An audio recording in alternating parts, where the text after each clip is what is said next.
এই সময় ড্রাগন গাছের চারা তৈরি করার উপযুক্ত সময়।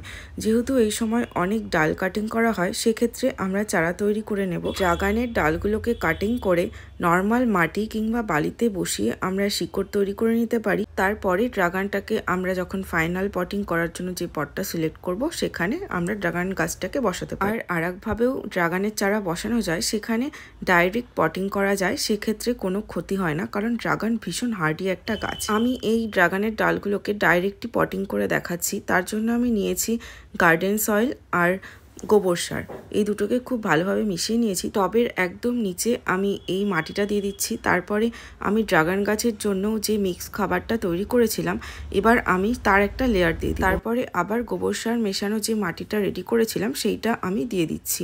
এই ড্রাগনের ডালটাকে আমি ডাইরেক্ট গাছ থেকে কাটিং করে এনে কাটা অংশটাতে একটু ফাঙ্গিসাইড লাগিয়ে আমি এই ডালটাকে এই টবের মাটিতে যেটা রেডি করেছি সেখানে আমি পুঁতে দেব। আর ড্রাগনের ডালটাকে পোঁতার সময় খেয়াল রাখতে হবে, মাটির খুব একটা বেশি ভেতরে ডালটাকে পোঁতা যাবে না। মোটামুটি 2.5 থেকে 3 ইঞ্চির মধ্যে রাখলেই ভালো হয়।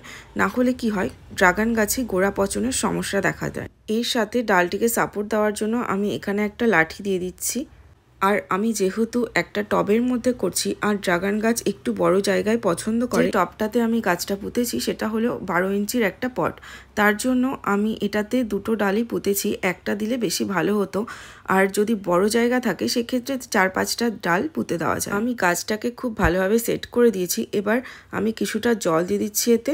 তারপরে আমি 2-3 দিন এই সেমিশেড এরিয়ায় রাখবো, তারপরে ফুল রোদে গাছটাকে দিয়ে দেবো। ড্রাগন গাছটাকে এই সময় ভালোভাবে বৃদ্ধি করার জন্য যে সারটা আমি ইউজ করেছি সেটা ভিডিও দেওয়া আছে, চাইলে আপনারা ভিডিওটা চেক আউট করে নিতে পারেন। ড্রাগন গাছের ডাল কাটিং করার পর কি পদ্ধতিতে সেই কাটিংগুলো আমরা বসাবো, চলুন কিছু পদ্ধতি আমি আপনাদের সাথে শেয়ার করছি।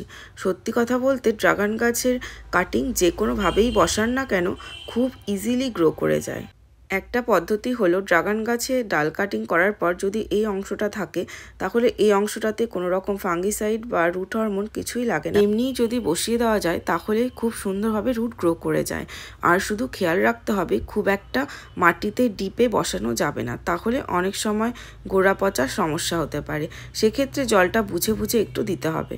এবার ড্রাগনের যে কাটিংগুলো আমি নিয়েছি, সেই কাটিংগুলোকে আমি ঠিক এইভাবে কাটছি। কাটার পর আমি এটাকে কিছুক্ষণ শুকোতে দেব। তারপরে ফাঙ্গিসাইড লাগিয়ে চারা তৈরি করার জন্য আমি যে পটটা নিয়েছি সেই পটে আমি পুঁতে দেব।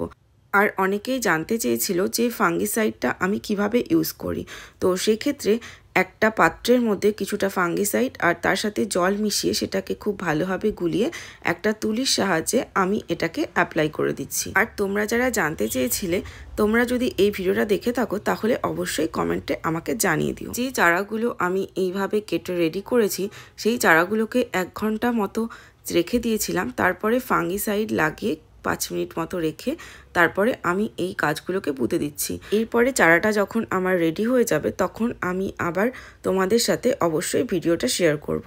আর তোমাদের ভিডিওটা কেমন লাগলো অবশ্যই জানিও। এবার আমি চারাগুলোতে জল দিয়ে দেব। আর এরপরে আমি এটাকে সেমিশেড এরিয়ায় রাখবো 3 থেকে 4 দিন। তারপরে চাইলে একটু রোদেও রাখা যেতে পারে, খুব একটা অসুবিধা হবে না। অন্তত পক্ষে 3 থেকে 4 ঘন্টা রোদ পায় এরকম জায়গায় রাখলেই হবে। আর তার সাথে সাথে মাটির যে ময়েশ্চারটা আছে সেটাও মেনটেন করতে হবে, তাহলে খুব সুন্দরভাবে চারাগুলো গ্রো করে যাবে।